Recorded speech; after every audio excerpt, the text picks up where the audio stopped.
Alright guys, so we just arrived at the first farm. We're going to check our trail cameras and freshen up the minerals. We haven't touched these farms in 2 weeks, trying to let them rest because we've been in and out of them pretty frequently trying to get these plots in and get these mineral holes established and all that. Today we come to this farm. We're going to cut the plot here. The clover's taken well, but the grasses have come back pretty thick for some reason, so we're going to go ahead and cut it down and see if we can get the clover to jump up above it. If not, then we're going to have to go the route of spraying it. So we're going to go down in here, check this first camera, see what we got, freshen up the mineral hole, and then after we get our cameras checked and all that stuff, then we're going to go ahead and knock this plot down and head to another farm.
As I'm sure you can hear, Travis is putting the first cut here on this plot that we seeded about,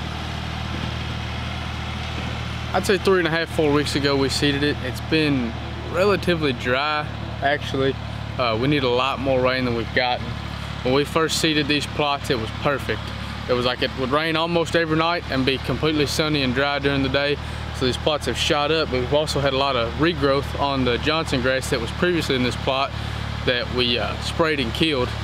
Johnson grass is known to be super resilient, so it has started to come back, but we're hoping cutting this clover like we are is going to knock the weeds down enough to get the clover up over top of it, and hopefully the clover will dominate the Johnson grasses, and there's some broadleafs in here and stuff like that.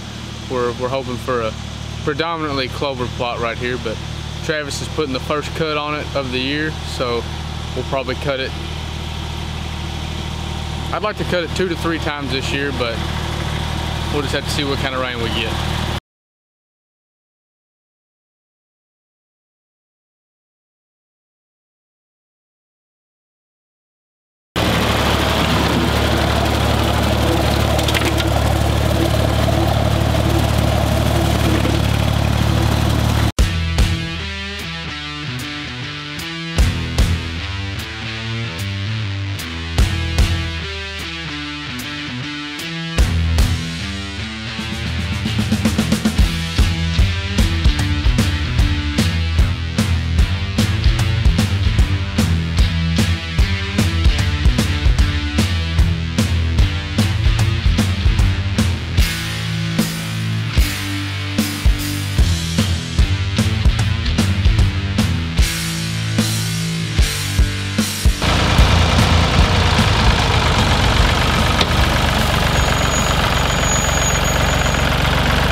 Well guys, that's a wrap.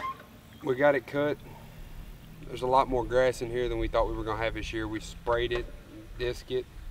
We wasn't expecting this much grass to come back, but due to it being an old hayfield full of Johnson grass, it's kind of relentless to get rid of. So we cut it as low as we could with the bush hog without really tearing up the clover. So we're hoping cutting the grass down to the clover's height.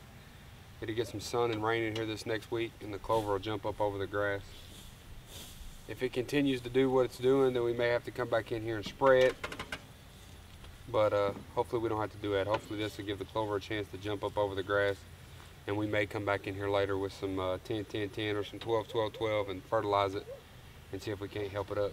The clover's taken well, it's just the grass got in here so quick, I believe it stunted the growth of the clover. So we cut it down. It's the first cut on it, so looking around I see clover everywhere, so hopefully it's going to jump up above this grass and stop a problem. We'll see how it goes. On to the next spot of the farm. We're going to check the camera and minerals over there.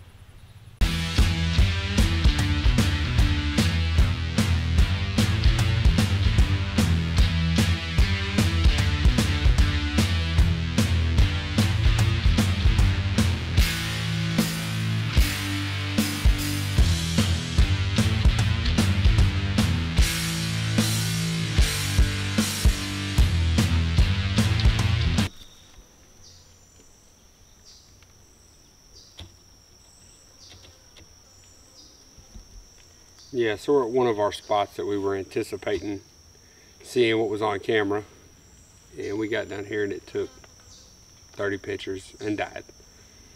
Anybody that's run trail cameras knows that happens, but we like to check our cameras and make sure the batteries are full and everything's good with them before we put them out.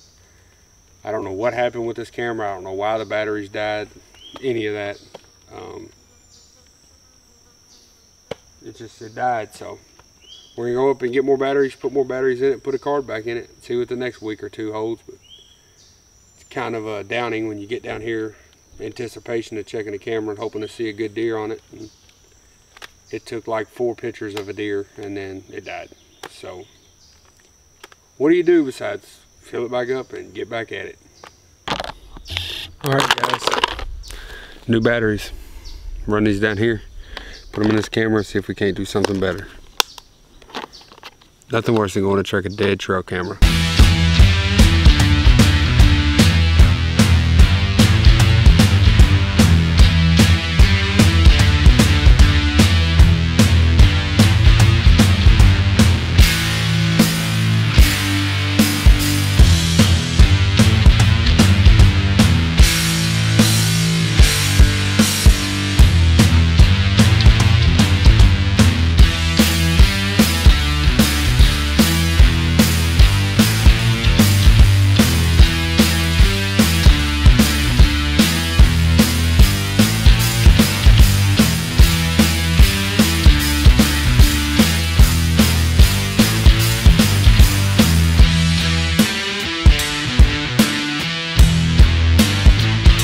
Alright guys, that's all for today's video.